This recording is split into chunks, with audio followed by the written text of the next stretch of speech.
이렇게 악랄한 범죄를 저지른 텔레그램 박사방의 운영자 조주빈.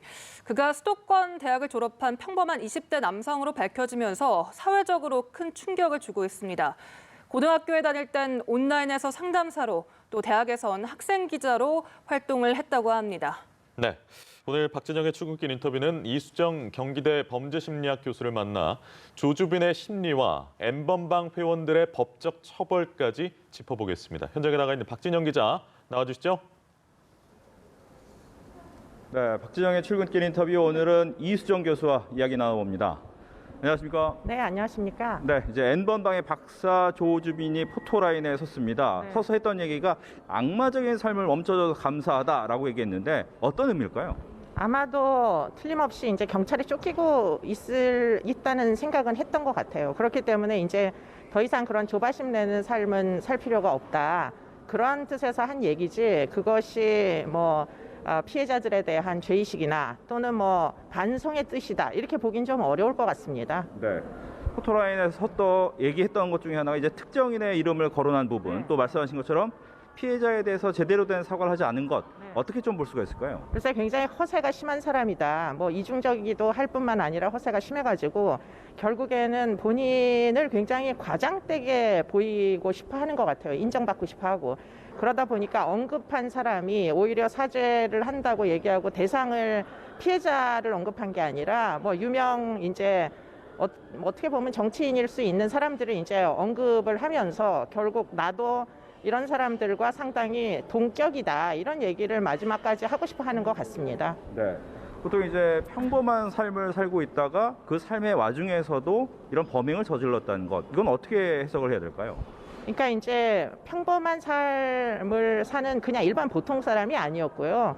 이중적인 모습이 필요했던 것 같습니다. 본인이 온라인상에서 워낙에 잔혹한 이제 행위들을 했다는 걸 누구보다도 본인이 알 것이기 때문에 오프라인에서는 굉장히 선량한 시민인 척 하는 게 필요했을 거라고 생각이 들고요.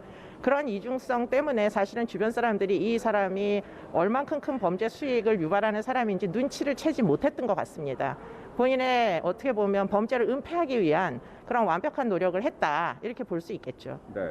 이제 N번방의 박사뿐만 아니라 이 N번방에 들어와 있던 수많은 회원들이 있습니다. 이 회원들을 과연 처벌할 수 있느냐에 대해서도 관심이 모아지는데 어떻습니까? 네, 아동 음란물 사용자들이죠.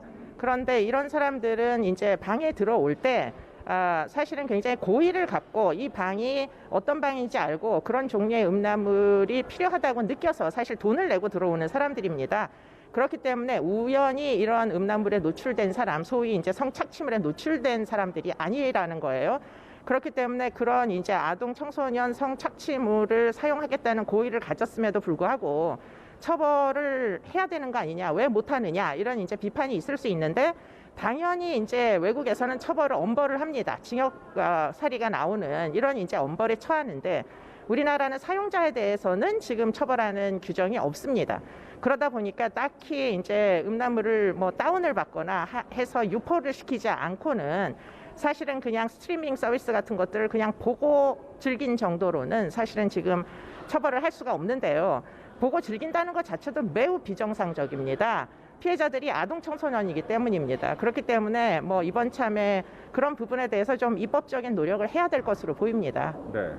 지금 말씀해 주신 것처럼 해외에서는 굉장히 강력한 처벌을 하고 있다. 우리나라 역시도 이런 처벌의 수위를 높여준다면 이런 일이 좀 없어질 수 있다, 줄어들 수 있다 이렇게 볼 수 있나요? 네, 지금 사이버 공간은 무법천지였습니다. 그동안. 그렇기 때문에 이런 일들이 상당히 수년간 일어났음에도 불구하고 발각도 안 되고 처벌할 규정도 없었던 거죠.